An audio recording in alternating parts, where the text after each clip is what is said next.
I don't know if you've been aware, but the Federal Trade Commission has been embroiled in a bit of a brouhaha back and forth with Epic Games, and it was over failure to protect children's privacy, particularly as it relates to Fortnite. And this has been going on for a while, and obviously Epic have disputed it, and their lawyers have said, "Oh no, it's not like how you represent it." But in the end, they have now been hit with a $500 million fine in what they're calling a landmark ruling over their failure to protect children's privacy, and we'll talk a lot about this. But this pertains to something else I've talked about in the past, the COPPA bill, COPPA, and obviously as well, just exactly what I was talking about yesterday with these, games development and games distribution companies that absolutely do not give a solitary fuck about their customer base and use increasingly predatory means to effectively sell products, or, they fuck with the games to make you buy in-game items. They've got all these weird tech patents. And here's an example of it. At least the FTC, the good guys in this instance, but the FTC have issued a very meaty fine for their transgressions. But here it is. The US Federal Trade Commission has reached agreements with Epic Games that will see the video game giant pay a total of $520 million in penalties and refunds following allegations that the company violated the Children's Online Privacy Protection Act and used dark patterns, user interface design tricks meant to fool users, to dupe players into purchases. There are two settlements. Epic will pay a $275 million penalty for violating the COPPA rule, the largest penalty ever levied for violating an FTC rule in history.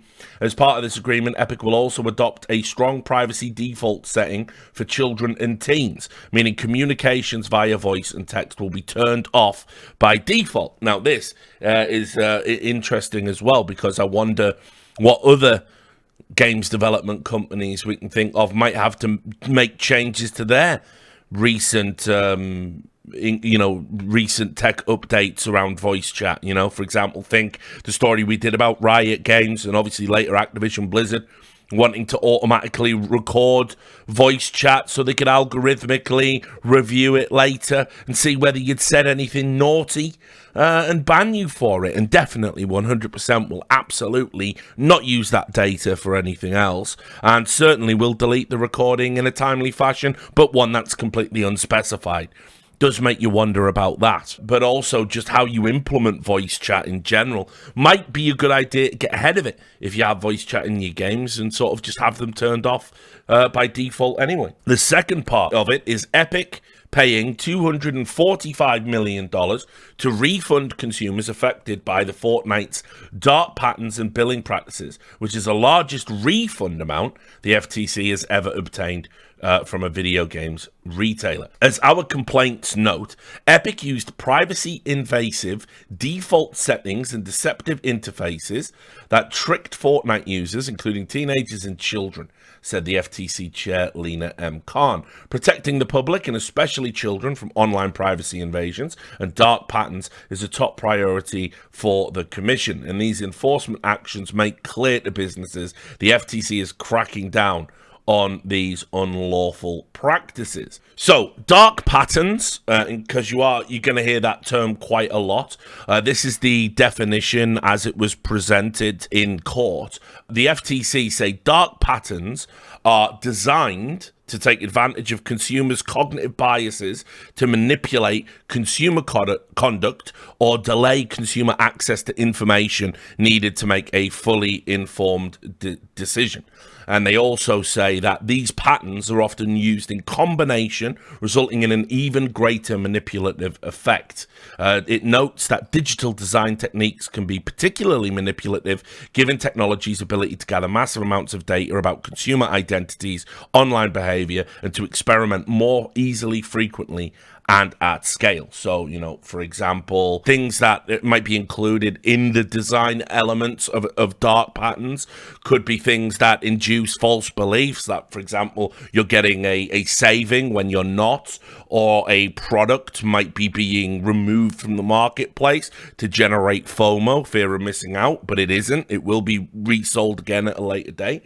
Another example might be you hide or delay disclosure of important information, like, what the real monetary cost of something is might be behind two screens while you're already engaging in the transaction. Another example is things that might lead to unauthorized charges, or things that obscure or subvert privacy choices. Like, for example, they get you to click a button a lot of times, and then the button that is in the same place as you go through a form or a transaction is a completely optional sign up for further advertising. I'm sure you've had that done to you multiple times. So this is the idea of, what dark patterns are, essentially design elements, that are made to induce you to make bad decisions, bad purchasing decisions, non-consumer friendly purchasing decisions. The FTC had filed two separate complaints against Epic in federal court, first alleging that Epic, through Fortnite, had violated the COPPA rule by collecting personal information from children under 13 who played Fortnite, a child-directed online service, without notifying their parents or obtaining their parents' verifiable consent. It further alleged a violation against the FTC Act's prohibition against unfair practices by enabling real-time voice chat and text chat communications for children and teens by default. Now, Epic aren't the only company to have fallen afoul of the COPPA ruling. Up until this point, I believe the biggest fine was this, which happened with Google and YouTube. And this is where they had to pay $170 million for alleged violations of that same COPPA ruling. And this was by what they were doing was essentially harvesting data via cookies and other ways. And they were doing it on accounts that they knew to be children, because obviously YouTube is age-gated. You have to say, this is how old I am, and they were still collecting the data from accounts that they knew to be children, and that was essentially what 13 years old, and that's whatever it is, 13, 14, 15, 16. So they knew unequivocally what they were doing, and the COPPA law explicitly prohibits that. The failure to notify parents and obtain consent from them seems to be the real biggie here, with the FTC saying Epic knew a huge part of Fortnite's audience was children and didn't take it seriously enough. This is the journalist paraphrasing. It also says that Epic required parents who requested that their children's personal information be deleted jump through unreasonable hoops and sometimes failed to honor such requests. Now, this is obviously something we've seen happen with other games development companies. Think all of the GDPR scandals that have happened. And ultimately, there is a big clampdown on, how these companies get to handle your data, particularly children's data, because yes, children play video games, we know that. And if a parent says, I don't want you having any data on my child, obviously the company has to comply with that. And it probably isn't even enough to just say, here's a really long, convoluted process to get it done. Essentially, the onus should be on the company, not the consumer. The dark pattern side is all about whether Fortnite tricked players into making purchases. The FTC says it did, thanks to a counterintuitive, inconsistent, and confusing button configuration, just like the example I was talking about there, whereby players could incur charges through the press of a single button, for example, to wake the game from sleep mode, or within a loading screen, or when trying to preview an item. Part of this is also that until 2018, buying V-Bucks, Fortnite's in-game currency, had fewer checks on it. So once an account was linked up to a payment method, kids could buy V-Bucks without their parents realizing. Similar claims have been brought against other big tech companies under different contexts, most notably Apple and the App Store, and you've probably seen those stories as well. And I can tell you, our old friends Activision Blizzard, they have something similar in place on Hearthstone, because I'm a fucking insomniac. And when I can't sleep, I go on and play Hearthstone at night because it's such a boring, dull game. It just sends me to sleep usually. It's better than reading now for that. The books are so exciting. I must have synced up my account with my Hearthstone account. God knows when. When Hearthstone first came out, I suppose. Never had to re-input the details. And every time I make a purchase, it just goes through. We just, yep. Are you sure you want to do this? Yep. Okay, there you go. So obviously if I was a parent and I'd set my account up to make purchases, then the kid can do it without permission. And so obviously there has to be greater safeguards against that, because we've all seen those stories. You'll get loads of them at Christmas, actually. Christmas is a great time for these stories. My child spent £500 million on V-Bucks and I can't afford it. Obviously the parents have to take some of the responsibility there, but equally you can remove the element of risk by just not having predatory consumer rights practices. The companies know what's going on. So they know this happens, and yet they don't put any guardrails to prevent it. There's more. The FTC alleged Epic locked the accounts of customers who disputed such charges directly through their credit card companies, in turn locking them out of previously purchased content. Even when Epic agreed to unlock an account, apparently users would be warned that they risked a permanent ban on the account if they disputed future charges. The company ignored over 1 million user complaints and internal warnings, and says the FTC went on to purposefully obscure cancel and refund features to make them more difficult to find. So this is like the worst of it, probably, in my opinion, because ultimately, and this is all new stuff that we're going to have to really take a long, hard look at, because increasingly you don't buy things anymore. You don't have physical copies of the game. You buy essentially a license to play the game. And then when you're in the game, all the content you spend money on, it's all linked to whether or not you can access it by whether or not you violate any of the TOS. I've long suspected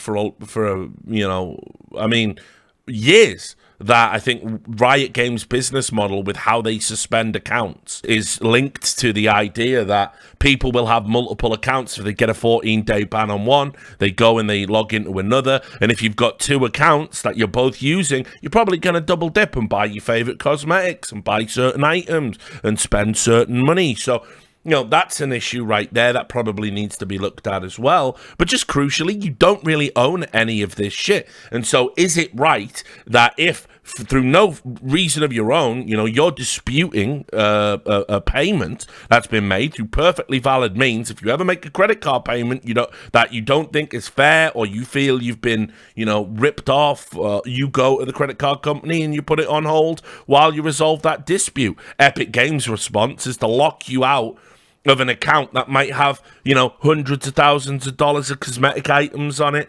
And, should they be doing that? I mean, I'm sure obviously they think yes, but I think it's a good thing that there's been some pushback from a regulatory body on that, because I feel that these games companies have too much say over what you can and can't do, when you can and can't access your account. For me, it's like, listen, you want to do a free-to-play game, it's like, that doesn't give you an increased right to suspend me from it because I didn't purchase it.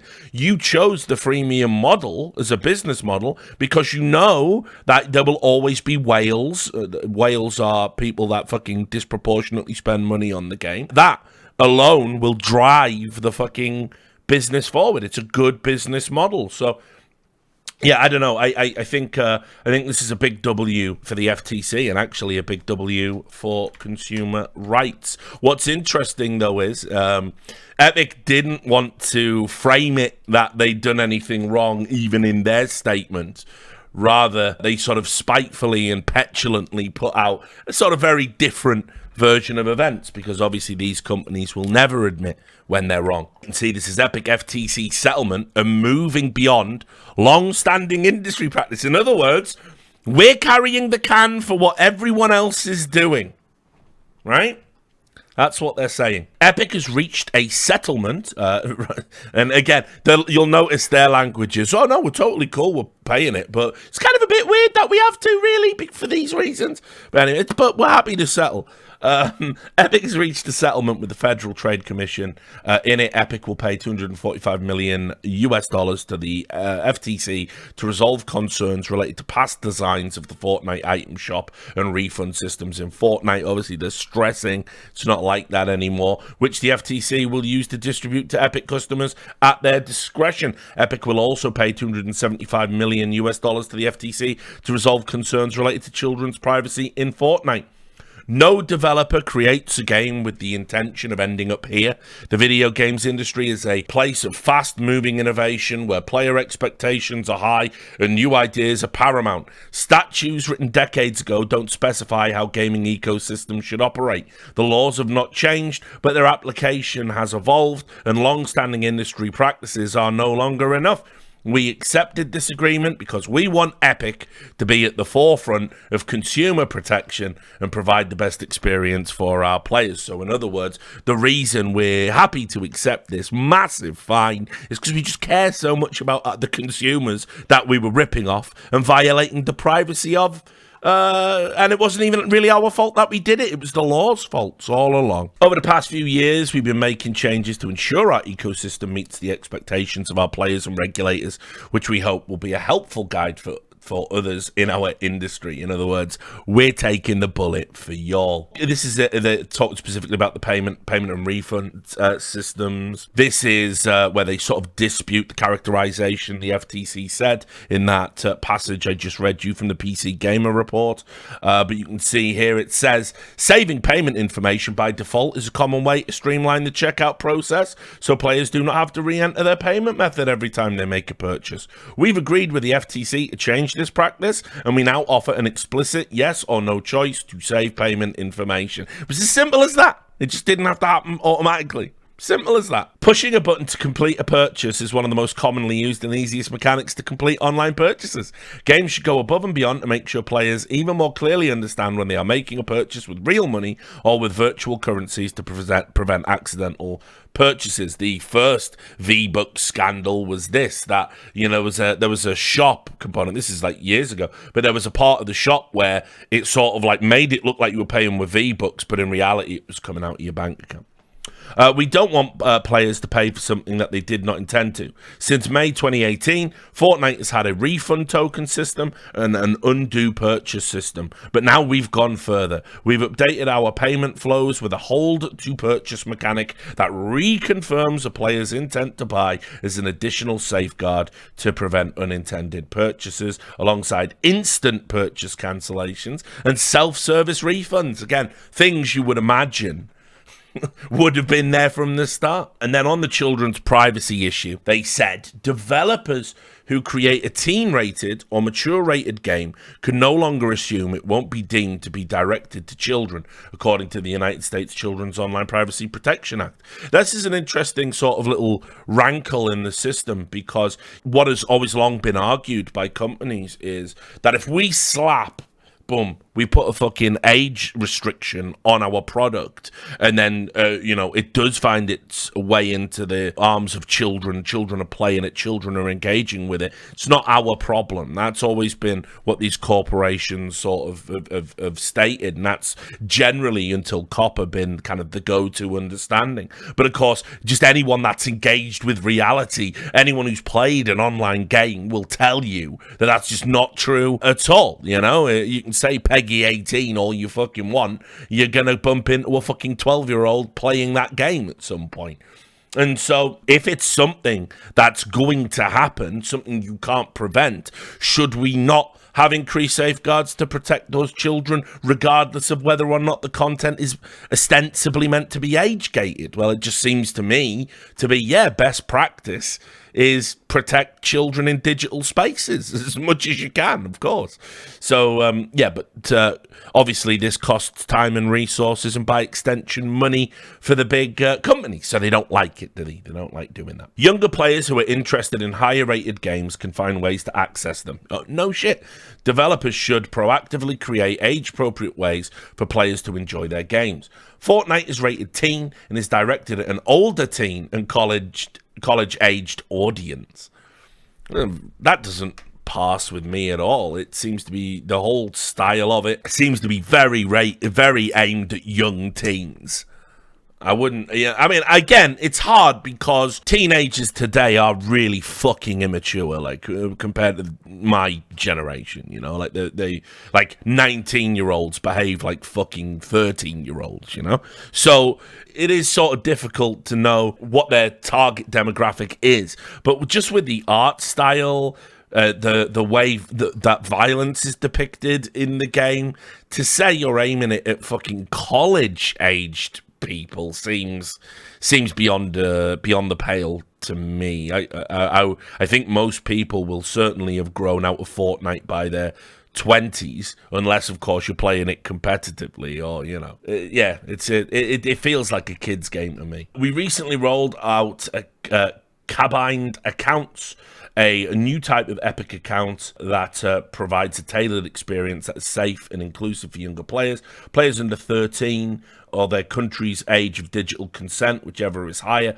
will be able to play Fortnite while they wait for parental consent, but in a tailored environment where certain features, such as voice chat and purchasing, are disabled. And that seems to be, again, just a good idea.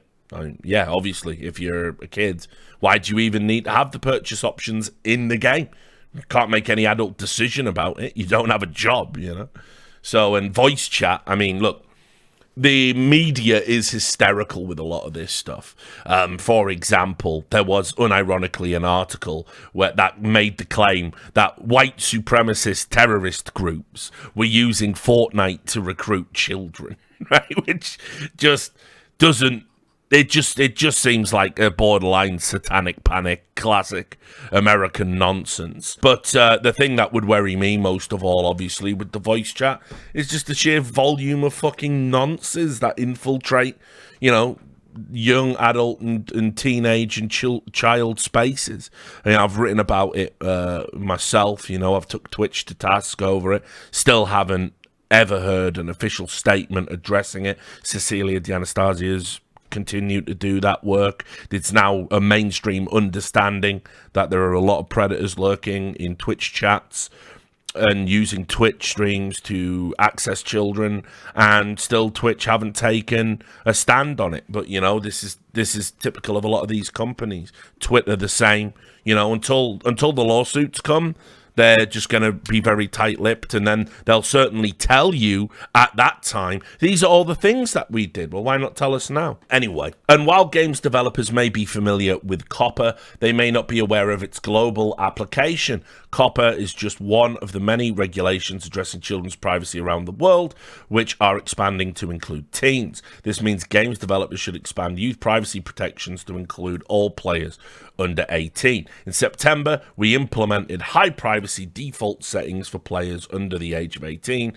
Chat defaults to nobody, profile details default to hidden, parties default to invite only, and personalized recommendations are defaulted off. Players under 16 also have the mature language filter defaulted on for text chat, so that's also a good thing as well, you know, because if you're a kid and you're on the internet, you know, you've got to fill in a bunch of profile stuff at the start. Well, the last thing you want is a predator being able to access those details and maybe be able to do some like social engineering with it. Oh, hey, you're from there, I'm from there, right? You know, so all good. I mean, listen, these are all really good changes and super positive, but Epic coming out and sort of like trying to make it sound, oh, we would have done this all